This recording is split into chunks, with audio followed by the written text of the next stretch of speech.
ఏపీలో రాజకీయం రోజు రోజుకి మరింత రసవత్తరంగా మారుతోంది. అధికార విపక్షాల మధ్య ఢీ అంటే ఢీ అనేలా వ్యవహారం నడుస్తోంది. అయితే తప్పు చేశారు కాబట్టే చర్యలని రేవంత్ సర్కార్ స్పష్టం చేస్తోంది.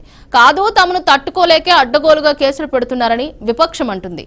ఇలాంటి క్రమంలో బీఆర్ఎస్ వర్కింగ్ ప్రెసిడెంట్ కేటీఆర్ చేసిన వ్యాఖ్యలు ప్రస్తుతం చర్చనీయాంశంగా మారాయి. 2025లో కేసీఆర్ సైలెన్స్ బ్రేక్ అవుతోందన్నారు. తననే తట్టుకోలేకపోతున్న రేవంత్ సర్కార్ తన తండ్రి బరిలోకి దిగితే అల్లాడిపోతారని హెచ్చరిస్తున్నారు. ఫార్ములా ఈ రేస్ డబ్బుల విషయంలో అయితే తనదే బాధ్యత అంటూ కేటీఆర్ ఇప్పటికే తేల్చైతే చెప్పేశారు.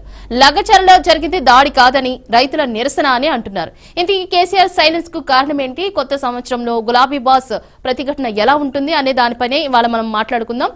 ఇవాళ చర్చలో పాల్గొనడానికి ప్రస్తుతం అయితే గెస్టులు రెడీగా ఉన్నారు. సో బీజేపీ నుంచి నరేష్ గారు ఉన్నారు, బీజేపీ విశ్లేషకులు ప్రొఫెసర్ శేషు గారు అయితే ప్రజెంట్ సిద్ధంగా ఉన్నారు. వారితో మాట్లాడదాం. మిగతా వారు బీజేపీ నుంచి, అలాగే బీఆర్ఎస్ నుంచి, అలాగే కాంగ్రెస్ నుంచి తర్వాత జాయిన్ అవుతారు. నమస్తే అండి, గుడ్ మార్నింగ్ అందరికి. శేషు గారు, సో మీరు అన్నీ చూస్తూనే ఉండుంటారు. సో ఎప్పటి నుంచో చెప్తున్నారు కేసీఆర్ సైలెన్స్ చాలా ఏదో ఉపద్రవం సంభవించే ముందు కేసీఆర్ సైలెన్స్ ఉంటారు, అందుకే చాలా ఎత్తుగడలు వేసుంటారు, అందుకనే రావట్లేదు అని చెప్పేసి. సో కేసీఆర్ సైలెన్స్ కారణం ఏంటంటారు? నిజంగానే 2025లో అంత పెద్ద ఏమన్నా బ్లాస్ట్ అయ్యే అవకాశాలు ఉంటాయంటారా? అందరికీ నమస్కారం. నమస్తే. నమస్తే. తుఫాను ముందు ప్రశాంతత అనేటటువంటి ఒక సామెత మనం వింటుంటాం కదా. దేశంలోనే ఒక సుదీర్ఘ రాజకీయ అనుభవం ఉన్నటువంటి నాయకుడు కేసీఆర్. దీంట్లో ఎవరు అవునన్నా కాదన్నా మనం ఒప్పుకొని తీరాల్సినటువంటి అంశం. 1983 నుంచి అంటే దరిదాపు ఒక 40 సంవత్సరాలు సుదీర్ఘ రాజకీయ అనుభవం ఉన్నటువంటి ఒక నేత ఒక్క ఓటమి తర్వాత ఇంత సైలెన్స్ ఎందుకు అయ్యాడు అనేటటువంటి ప్రశ్న దేశంలో ఉన్నటువంటి రాజకీయ నాయకులను, రాజకీయ పండితులను ఆశ్చర్యపరుస్తుంది. ఒక ప్రశ్నగానే ఇది మిగిలిపోతున్నటువంటి అంశంగానే మనం చూడాలి. ఎందుకు ఇంత పెద్ద సైలెన్స్ ఉన్నది? గత ఉద్యమ కాలంలో కూడా అనేక ఆటుపోట్లు, రాజకీయ ఎదురు దెబ్బలు తగిలినప్పటికి కూడా కేసీఆర్ రాజకీయంగా నిలదొక్కున్నటువంటి సంఘటనలు మనం చూసాం. తెలంగాణ కోసం 12 మంది బీఆర్ఎస్ ఎమ్మెల్యేలు రాజీనామా చేస్తే 4 గెలిచారు. ఆ ఒక సందర్భాన్ని మనం చూసాం. అంటే రాజకీయంగా ఒక పెద్ద ఎదురు దెబ్బ తగిలినప్పటికి కూడా ఉద్యమ బలంతో ఆనాడు పార్టీ నెట్టుకొచ్చారు. కానీ తెలంగాణ రాష్ట్రం వచ్చిన తర్వాత వరుసగా 2 సార్లు అధికారంలోకి వచ్చినప్పటికి కూడా 3సారి జరిగినటువంటి శాసనసభ ఎన్నికల్లో ఓడిపోయిన తర్వాత దరిదాపు 11 నెలలుగా కేసీఆర్ 1-2 సందర్భాల్లో తప్ప, ఏది లోక్సభ ఎన్నికల సందర్భంలోనూ, తర్వాత కేఆర్ఎంబి వాటర్ రిసోర్స్ అప్పుడు మనకి పంపకాలలో తేడా వచ్చినప్పుడు, తర్వాత కాళేశ్వరం ప్రాజెక్టు ద్వారా అక్కడ నీళ్లు రాకుండా పంట పొలాలు ఎండిపోయినటువంటి సందర్భంలో నల్లగొండలో ఒక బహిరంగ సభ, కరీంనగర్ లో ఒక పర్యటన తప్ప కేసీఆర్ పెద్దగా బయటకు వచ్చి క్రియాశీలకంగా రాజకీయం చేసినట్టుగా మనకి కనపడటం లేదు. ఎందుకు ఇంత పెద్ద సైలెన్స్ మెయింటైన్ చేస్తున్నారు? ఫామ్ హౌస్ కి ఎందుకు పరిమితమయ్యారనేటటువంటి చర్చ పెద్ద ఎత్తున నడుస్తుంది. ఎందుకనంటే కేసీఆర్ 10 సంవత్సరాలు ఈ రాష్ట్రానికి ముఖ్యమంత్రి కాదు, 3సారి పార్టీ ఓడిపోయిన తర్వాత ఒక ప్రధాన ప్రతిపక్ష నేత, 39 మంది శాసనసభ్యులు గెలిపించుకున్నటువంటి పార్టీ. మరి ప్రధాన ప్రతిపక్ష నేత అటు క్షేత్రస్థాయిలో లేకపోవటం, ఇటు అసెంబ్లీకి కూడా రాకపోవటం. ఓ ప్రధాన ప్రతిపక్ష నేత అసెంబ్లీకి వచ్చి, ఇప్పటికీ కొత్త ప్రభుత్వం ఏర్పాటైన తర్వాత 3 సార్లు అసెంబ్లీ సమావేశాలు జరిగాయి. 3 సార్లు అసెంబ్లీ సమావేశాల్లో ఒక్కసారి వచ్చి శాసనసభ్యుడిగా ప్రమాణ స్వీకారం చేసి వెళ్లిపోయినటువంటి సందర్భం ఉన్నది.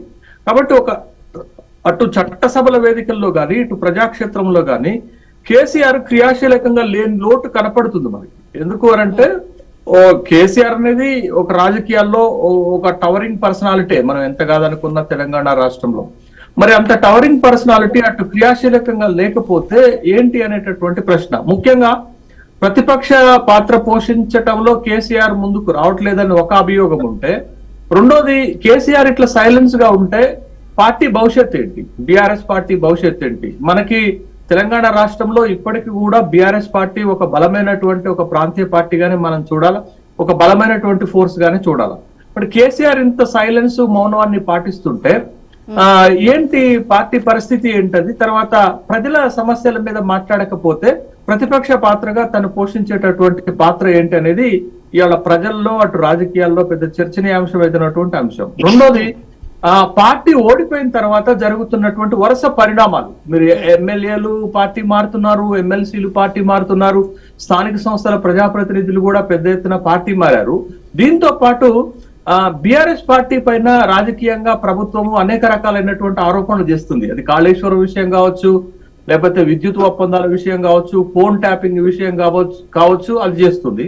తర్వాత పార్టీని ఇప్పుడు నడిపిస్తున్నటువంటి కేటీఆర్ పైన, హరీష్ రావు పై కూడా అనేక రకాలైనటువంటి ఆరోపణలు వస్తున్నాయి. ముఖ్యంగా కేటీఆర్ కేంద్రంగా తెలంగాణలో పెద్ద ఎత్తున రాజకీయాలు మనకి నడుస్తున్నట్టు కనపడుతుంది. అది లగచర్లలో జరిగినటువంటి దాడిలో కూడా కేటీఆర్ పాత్రని ముందుకొస్తుంది. తర్వాత ఫార్ములా E1 రేసింగ్ కార్ల రేసింగ్ లో అక్కడ అవకతవకలు జరిగాయి, నిబంధనల మేరకు పాటించలేదు, ఆ విషయంలో అరెస్ట్ అవుతారు కేటీఆర్ అనేటటువంటి వార్తలు వస్తున్నాయి. తర్వాత ఇటీవల వాళ్ళ బావమరిది ఇంట్లో జరిగినటువంటి ఆరోపణలే కాకుండా ఒకనొక టైంలో ముఖ్యమంత్రి రేవంత్ రెడ్డి గారు కూడా ఒక అడుగు ముందుకేసి మీకు ప్రజలు విశ్రాంతి తీసుకోవడం కోసం ఎలాంటి తీర్పునిచ్చారు, విశ్రాంతి తీసుకుంటూనే ఉండండి, మీ ఇంట్లో 4 ఉద్యోగాలు పోవడం తప్ప తెలంగాణ ప్రజలకు వచ్చిన నష్టం ఏమీ లేదు, కష్టం ఏమీ లేదంటూ ఒక రెచ్చగొట్టే వ్యాఖ్యలు చేసిన సందర్భంలో కూడా ఎలాంటి రెస్పాండ్ అవ్వలేదు. అంటే ఎందుకంటారు సైలెన్స్, ఇంత సైలెన్స్ కి కారణం? అదే ఇప్పుడు సాధారణంగా రాజకీయాల్లో ఏముంటుందంటే ఓటమి తర్వాత కొత్త ప్రభుత్వం ఏర్పాటైన తర్వాత ఆ ప్రభుత్వానికి కొంత అవకాశం ఇవ్వాలనేటటువంటి ఆలోచన రాజకీయాలలో ఉంటుంది. ఏది ఓడిపోయినటువంటి వాళ్ళకి కొత్త ప్రభుత్వాలకు కొంత సమయం ఇవ్వాలి, వాళ్ళు చేసేటటువంటి పనులు కొంత సైలెన్స్ మెయింటైన్ చేస్తారు ప్రతిపక్షానికి సంబంధించినటువంటి వాళ్ళు. కానీ కేసీఆర్ చాలా పెద్ద ఎత్తున సైలెన్స్ మెయింటైన్ చేస్తున్నారు. కేసీఆర్ ఒక నిమిషం నరేష్ గారు, కొంచెం మీరు ఫోన్ మాట్లాడేటప్పుడు మ్యూట్ లో పెట్టండి. యా ప్లీజ్ కంటిన్యూ అండి.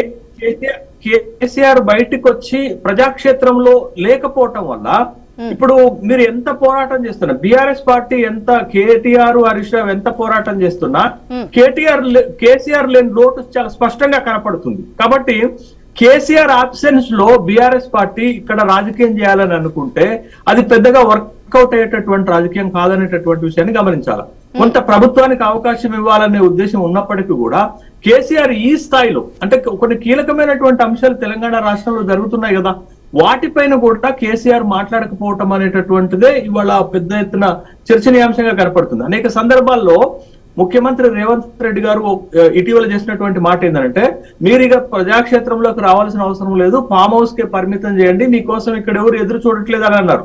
కానీ కేసీఆర్ ఒకసారి లోక్సభ ఎన్నికలకు ముందు ఒక టీవీ ఛానల్ కి ఇంటర్వ్యూ ఇస్తూ ఒక మాట చెప్పారు, ప్రజలే మా కోసం టార్చ్ లైట్ పట్టుకొని వెతుక్కుంటూ వస్తారు అనేటటువంటి మాట చెప్పినటువంటి సందర్భాన్ని గుర్తు చేస్తున్నాను. కాబట్టి కేసీఆర్ ఈ స్థాయిలో మౌనంగా ఉండటానికి కారణం ఏంటి? కేసీఆర్ బయటికి రాకుండా, కేసీఆర్ మాట్లాడకుండా, కేసీఆర్ ప్రజాక్షేత్రంలో ఉంటే ప్రధానంగా దెబ్బతలిగేది బీఆర్ఎస్ పార్టీకి దెబ్బ అనేటటువంటిది. రెండోది, ప్రతిపక్షం యొక్క బలమైన వాయిస్ లేకపోతే ప్రభుత్వం సేఫ్ సైడ్ లో ఉంటుంది. ఈ రెండు ప్రధానమైనటువంటి అంశాలని మనం ఇక్కడ గమనించాల్సిన అవసరం ఉంది. అందుకే కేటీ రామారావు గారు ఏం చెప్తున్నారు, 2025 నుండి కేసీఆర్ క్రియాశీలకమైనటువంటి పాత్ర పోషించబోతున్నారు, మాతోటే తట్టుకోలేకపోతుంది కాంగ్రెస్ పార్టీ, కేసీఆర్ ఇంకా ప్రజాక్షేత్రంలోకి వస్తే ఎట్లా తట్టుకుంటారనేది. వాస్తవం ఏంటి అంటే కేసీఆర్ కి తెలంగాణ రాష్ట్రంలో రాజకీయాలపైన పూర్తి స్థాయిలో ఒక పట్టు ఉన్నటువంటి నేత. కాబట్టి రాజకీయాలపైన పట్టు ఉంది, తెలంగాణ పరిస్థితులపైన పట్టు ఉన్నటువంటి నేత ప్రజాక్షేత్రంలోకి వచ్చి ప్రజల తరపున మాట్లాడితే ప్రభుత్వం కొంత ఒత్తిడికి గురయ్యేటటువంటి మాట వాస్తవం. ఖచ్చితంగా ఆ విధమైనటువంటి ప్రెజర్ ప్రభుత్వం పైన ఉంటుంది. కానీ ఇవాళ కేసీఆర్ ఫామ్ హౌస్ కి పరిమితం కావటం వల్ల కొంత ప్రజలకు నష్టం జరుగుతుంది. ఎందుకంటే ప్రతిపక్షంలో ఉన్నాడు కాబట్టి, ప్రతిపక్ష హోదా ఉన్నాడు కాబట్టి. అట్ ద సేమ్ టైం పార్టీకి కూడా తీవ్రమైనటువంటి ఇబ్బంది జరుగుతుంది. ఎందుకంటే 2018 ఎన్నికల్లో ఈ రాష్ట్రంలో బీఆర్ఎస్ పార్టీ 47% ఓట్లు సాధిస్తే లోక్సభ 2024 ఎన్నికలకు వచ్చేసరికి ఆ పార్టీ ఓట్ల శాతం 17% పడిపోయింది. అంటే పార్టీ ఏ స్థాయిలో తన ఓటు బ్యాంకును కోల్పోయింది అనేటటువంటి విషయాన్ని గమనించాలా. ఇంకా కేసీఆర్ ఇదే మౌనాన్ని గనక పాటిస్తే పార్టీకి నష్టం, ప్రతిపక్ష నేతగా తన బాధ్యతలను నిర్వర్తించలేకపోయారనేటటువంటి ఒక అపవాదును కూడా మూటగట్టుకోవాల్సినటువంటి అవసరం ఉంటుంది. ఉద్యమకారుడుగా కేసీఆర్ ఎంత సక్సెస్ అయ్యారో పాలకుడుగా కేసీఆర్ ని ప్రజలు తిరస్కరించారనేటటువంటి విషయాన్ని గమనించాలి. మళ్ళా ప్రజల్లో తన విశ్వసనీయతను పెంచుకోవాలి అంటే నాడు తెలంగాణ ఉద్యమంలో ఎలాంటి పోరాటం చేశాడో ఇప్పుడు కూడా ప్రజల కోసం, ప్రజల సమస్యలపైన, ప్రభుత్వము తీసుకునే ప్రజా వ్యతిరేక నిర్ణయాలపైన పోరాటం చేయాల్సినటువంటి బాధ్యత ప్రజలు కేసీఆర్ కి అప్పచెప్పారు.